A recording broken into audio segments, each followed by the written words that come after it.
원하네. 십자가에 달리신 그 사랑 주소서.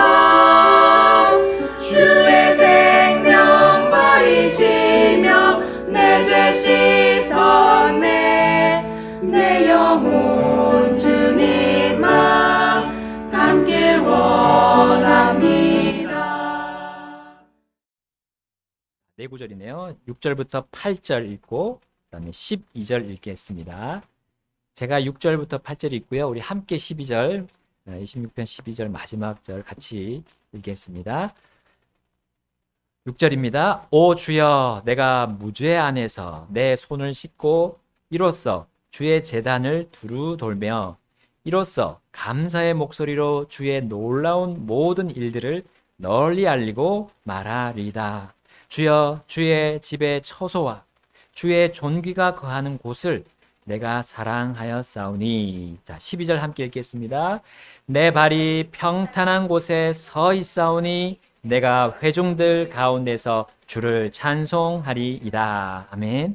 네, 말씀에 기도하시겠습니다. 하나님 아버지, 우리에게 이 시간 또 주셔서 감사합니다. 진리의 말씀, 또한 하나님의 그 은혜가 가득한 이 사랑의 말씀을 저희들에게 주셨사오니 저희들이 또 마음을 열고 주님의 진리를 또 사랑을 경험하는 시간이 되게 하시고, 또 주님의 그 원하시고 기뻐하시는 그 마음을 가지는데 더 저희가 부지런할 수 있게 하옵소서. 주님, 이 시간을 통해 또 주님의 마음을 배우기를 원합니다. 예수님의 이름으로 기도드렸습니다. 아멘.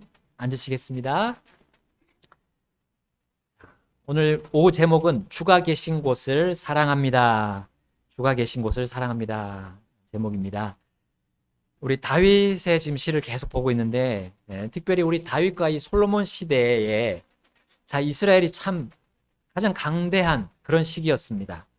다른 어떤 시대보다, 이 이스라엘 시대보다 강대한 시대가 이 다윗과 솔로몬 왕정의 시대였는데 주위의 민족들이 건드릴 수 없었어요.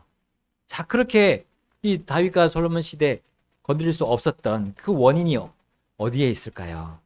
자, 누구도 넘볼 수 없었던 그 이스라엘의 최고의 중흥기라고 할 수 있는 이 두 사람의 시대였다고 우리가 말할 수 있는 그 이유가 무엇입니까? 바로 이스라엘을 주 하나님이 다스렸기 때문입니다. 이스라엘은 사실 왕이 지금 세워졌고 왕이 다스리는 왕국이었지만 결코 이 다윗과 솔로몬이 군림하지는 않았습니다. 마치 자신들이 황제인 것처럼 정말 전부 다 종으로 삼고 노예로 삼는 그런 왕처럼, 이 진시황처럼, 진시황제처럼 그렇게 다스리지는 않았던 거죠. 단지 그들은 하나님의 다스림에 자신의 왕권마저도 내어드렸던 겁니다. 자, 우리 다윗과 솔로몬, 특별히 솔로몬이 또 그렇게 할 수 있었던 이유가 바로 그의 아버지 다윗이 주님 앞에서 가졌던 그 마음 때문이었습니다. 그 마음에서 시작이 되었습니다. 여러분, 다윗의 마음이 어떠했는지 오늘 우리 세 가지를 통해서, 본문의 세 가지를 통해서 우리는 볼 수가 있겠습니다. 자, 그 첫 번째는 6절에 나온 것처럼 그 마음이 무죄 안에서 자신의 손을 씻고 그리고 주의 제단을 돌아다녔다는 그의 그 마음이 있습니다. 우리가 볼 수 있습니다. 그러면 사실 우리 출애굽기에 보면 이 손을 씻고 주의 제단을 앞에서 이렇게 일한 사람들은 아론과 그의 아들들인 레위 지파의 제사장들이었습니다. 자, 그것이 이제 출애굽기 30장 17절 18절에 나옵니다. 여기 보게 되면 주께서 모세에게 말씀하여 이르시되 너는 또한 노수로 물두멍을 만들고 그것의 받침도 노수로 만들어 그것으로 씻게 하며 그것을 회중의 성막과 제단 사이에 두고 그 안에 물을 담으라. 아론과 그의 아들들이 그 물두멍에서 손발을 씻으리라 했습니다. 왜 그들은 이렇게 손발을 씻어야 했을까요? 자, 그 내용이 이제 20절, 21절에 나오는데 그들은 회중의 성막에 들어갈 때 물로 씻어서 죽는 것을 면할 것이요. 섬기려고 제단에 가까이 가서 불로 예비하여 주께 드리는 헌물을 태울 때에도 그리할지니라. 21절입니다. 이와 같이 그들이 손발을 씻어서 죽는 것을 면할지니 그것은 그들에게 곧 그와 그의 씨에게 그들의 대대로 영원한 법규가 될지니라 했습니다. 자, 손발을 씻지 않고 그 제단 앞에서 주 하나님을 섬기다가 그들이 죽을 수도 있었어요. 손발을 씻지 않아서 뭐 병균이 이렇게 묻어서 그 헌물에 병균이 옮겨가는 것 때문에 그들이 죽을 수 있었습니까? 하나님은 병균을 무서워하지 않으십니다. 병균이 그 묻은 그 사람을 하나님은 그것 때문에 병균 때문에 죽이시지는 않으세요. 자, 하나님은 사람과 관계하시죠. 사람의 마음 속에서 하나님은 교제하기를 원하십니다. 사람의 마음 속에 자신의 영광과 그 뜻을 보여주기를 원하세요. 자, 그런데 사람의 마음이 올바르지 않은 채 이제 주님 앞으로 나아간다면 주님은 그 사람을 받지 않으실 뿐만 아니라 그 사람이 가지고 있는 그 죄악을 보시고 그 죄에 대해서 처단하시죠. 하나님은 죄와 분리하시는 분입니다. 자, 그 분리 과정에서는 이 마음으로 또 그 죄를 돌이키지 않는 사람이 죽을 수도 있다는 거죠. 여기 구약 시대에. 그러므로 제사장들이 그 손과 발을 씻으면서 죄를 씻는 건 아니었어요. 그 손발에 묻은 그 죄를 씻는 건 아니었습니다. 겉모습이 아무리 씻어도, 겉모습을 우리가 아무리 씻어도 죄는 씻기지 않습니다. 죄는 우리 마음 안에서부터 나오기 때문에. 그러면 왜 제사장들이 그렇게 손발을 그 물두멍에 있는 물을 보면서 씻었을까요?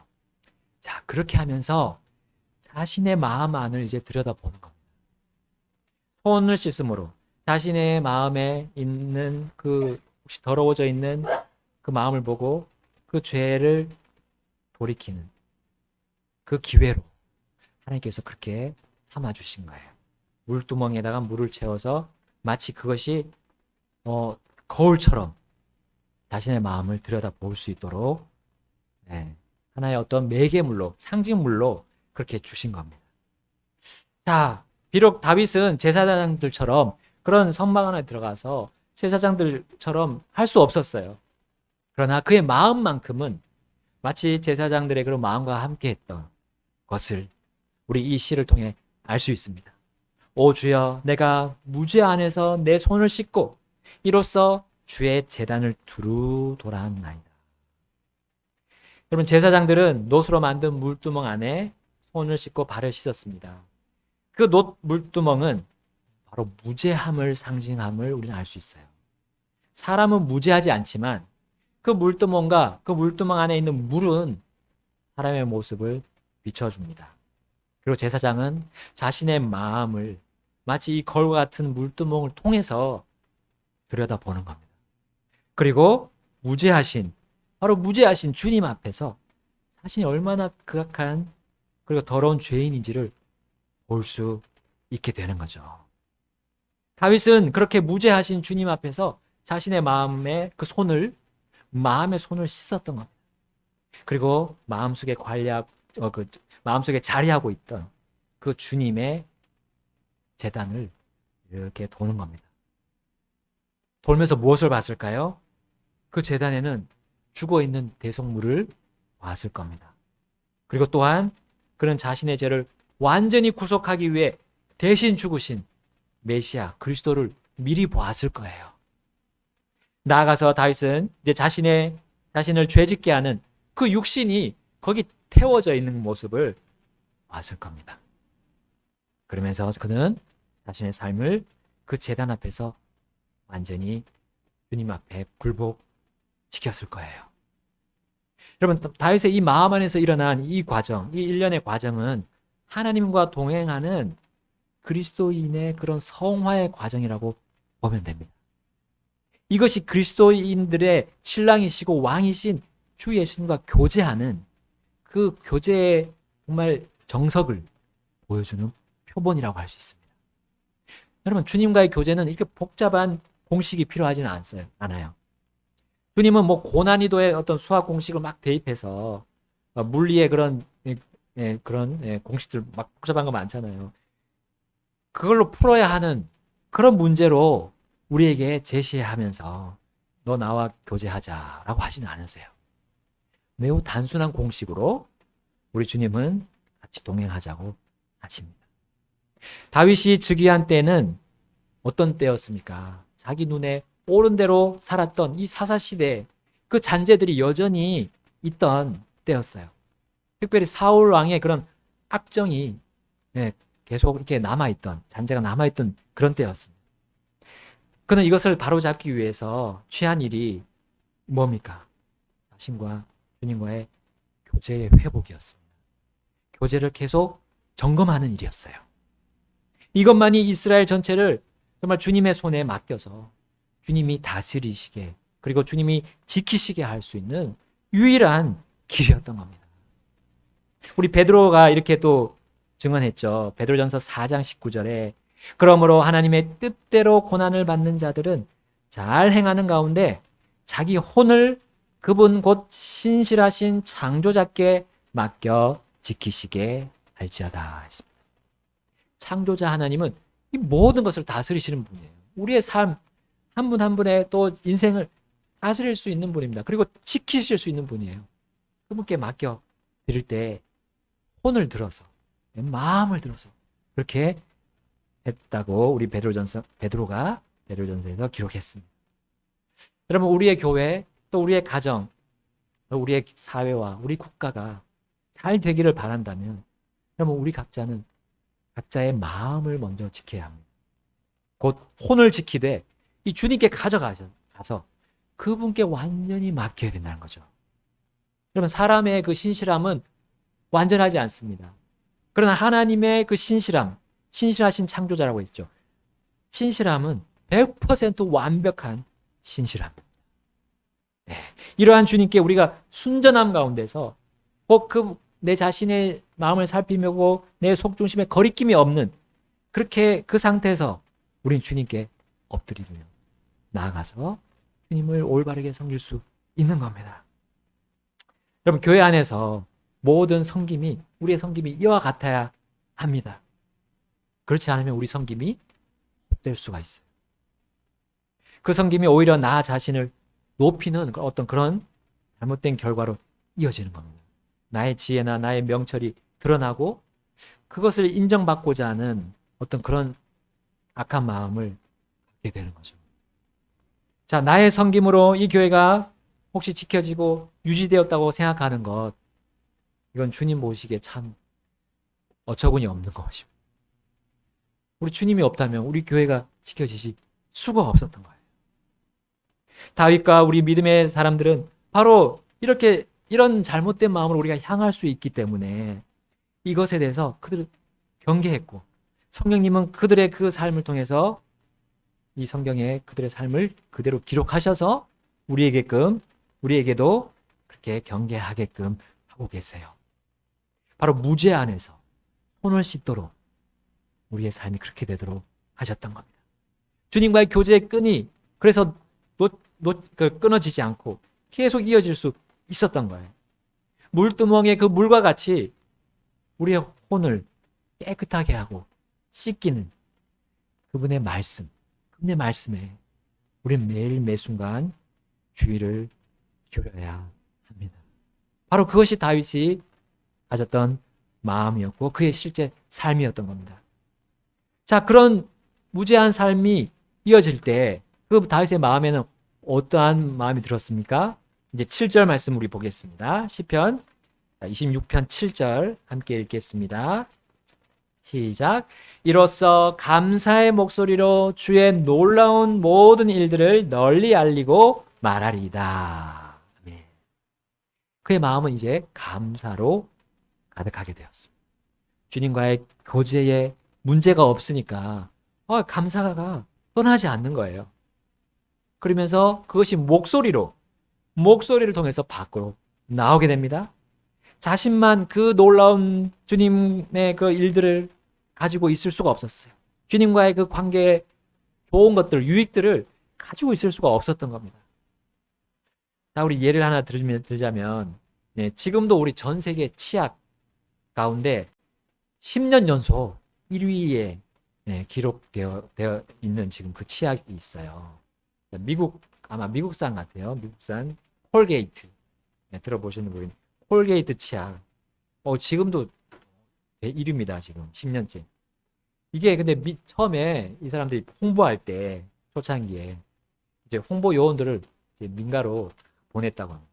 보내서 우리 마치 락킹 도어라 그러죠. 이렇게 문 두드리면서 전도하듯이 가가호 다 방문하면서 전도를 하는 것처럼 했습니다.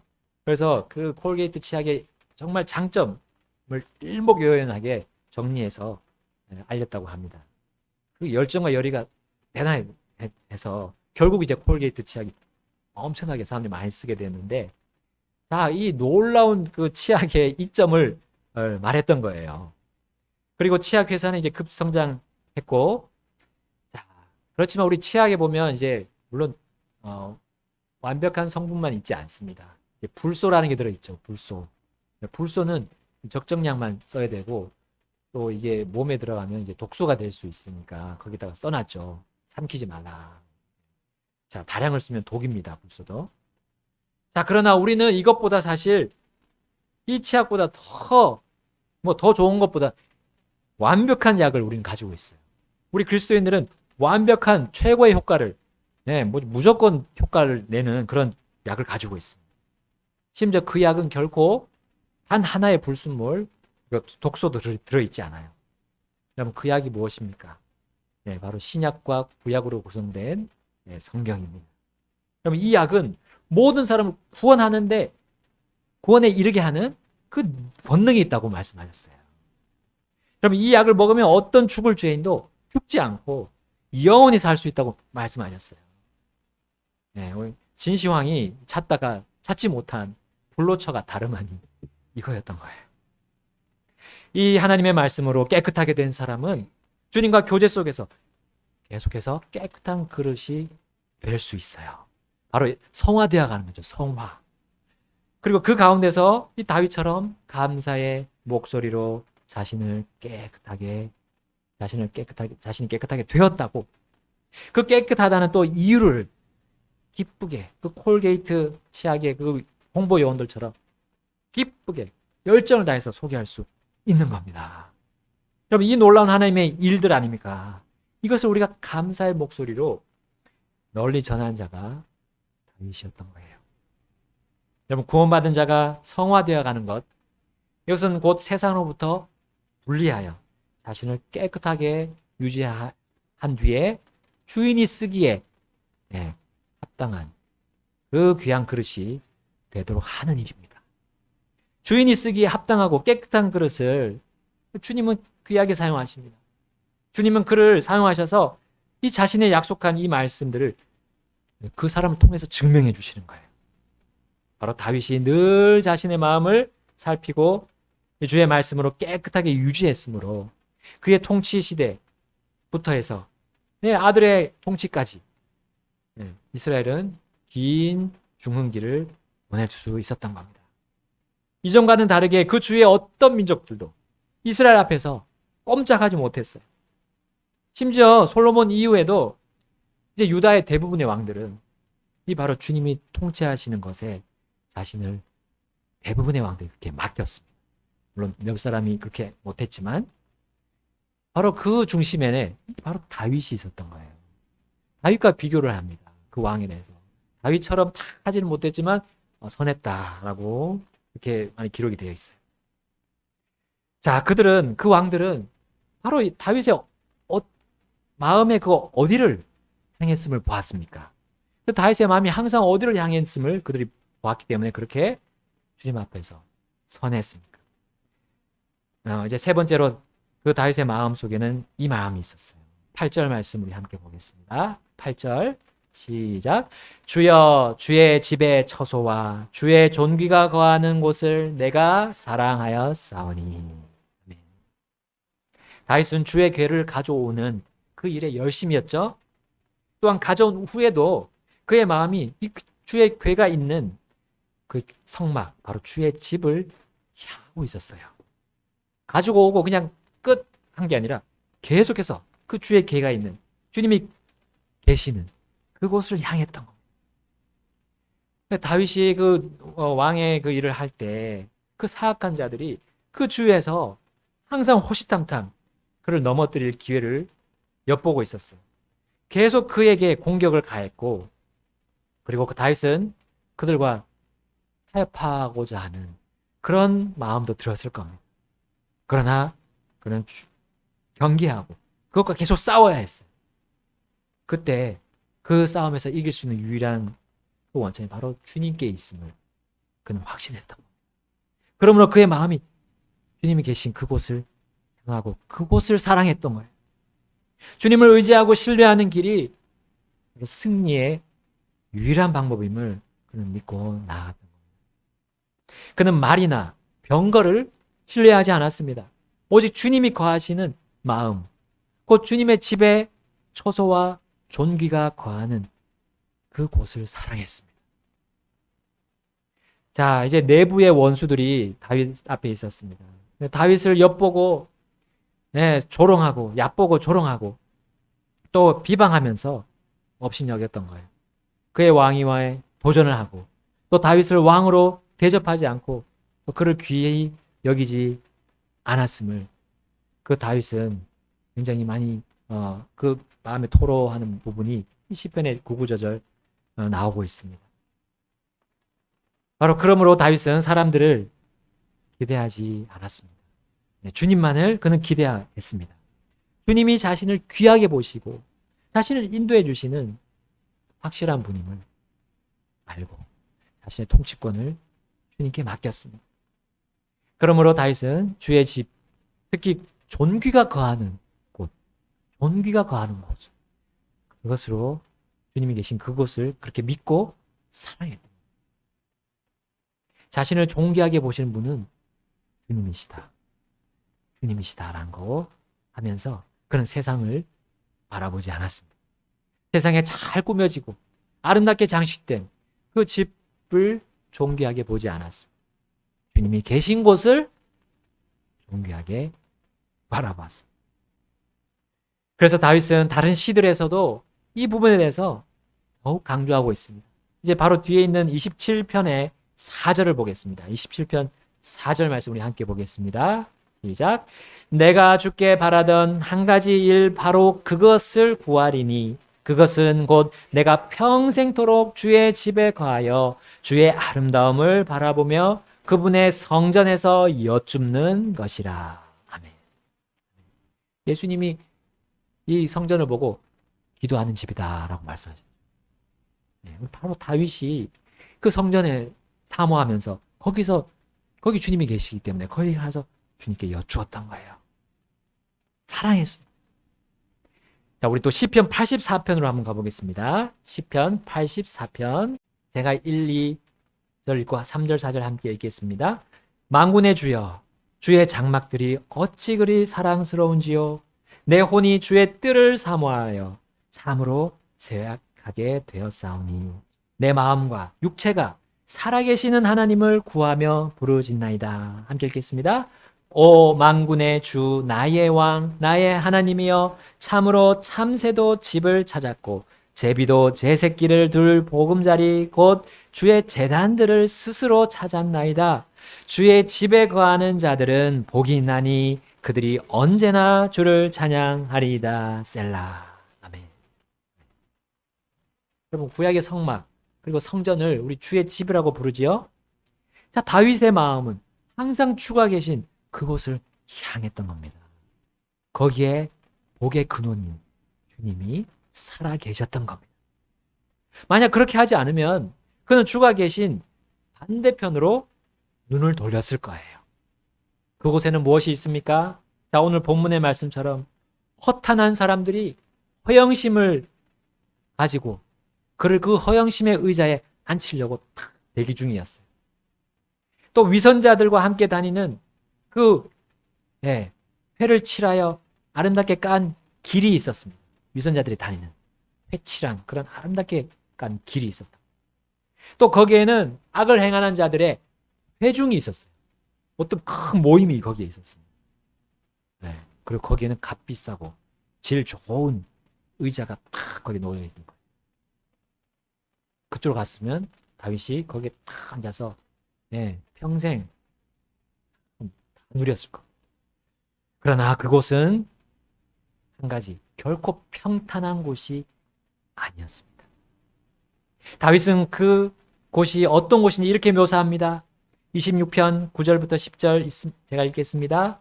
내 혼을 죄인들과 함께 내 생명을 피 흘리는 자들과 함께 거두지 마소서. 그들의 손에는 해악이 있고 그들의 오른손에는 뇌물이 가득하나이다. 여러분, 주님 앞에서 이렇게 대놓고 사악하게 행하는 그 죄인들은 항상 우리와 타협을 시도합니다. 주님을 잘 따르고자 하는 자들 타협을 시도하죠. 처음에는 뭐 간도 쓸개도 다 빼줄 것처럼 하지만 결국 우리의 가장 귀한 피, 바로 생명이죠. 생명을 갈취하려고 혈안이 되어 있다는 거. 네, 우리 다윗을 통해서 보여줍니다. 여러분, 우리가 주님으로부터 받은 가정이 있습니다. 주님으로부터 받은 우리 교회가 있습니다. 그리고 우리 각자의 또한 재물, 시간, 재능이 있어요. 이것을 가지고 오히려 이것을 이용해서 주님으로부터 떠나는 일을 하도록 압력을 가할 거예요. 그들이 그 본 모습이 드러나게 되어 있습니다. 그들의 손에 뭐가 있다고요? 해악이 들려있고 또 오른손에는 뇌물이 들려있다. 우리 이것이 있다는 거, 이게 그들의 본 모습이라는 걸 우리 생각해야 됩니다. 이것이 들려있는 것을 알 때는 우리가 그 속에 들어가서 봤을 때는 이미 늦었어요. 뇌물을 받아들이기 전에 먼저 해악을 행해야 되는 거예요. 그 뇌물을 받기 전에 뭔가 악을 행해야 돼요. 그 해악을 하다가 그런데 그 뇌물도 받지도 못하고 그들과 함께 멸망당합니다.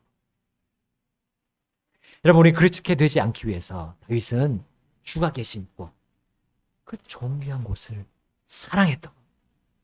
세상을 사랑하지 않기로 했던 거예요. 자, 이제 신약의 성막, 신약의 성전, 이 신약의 주님의 거하시는 그곳은 어디입니까? 예루살렘 성전입니까? 아니면 우리 교회 건물입니까? 혹은 이 강대상입니까? 아닙니다.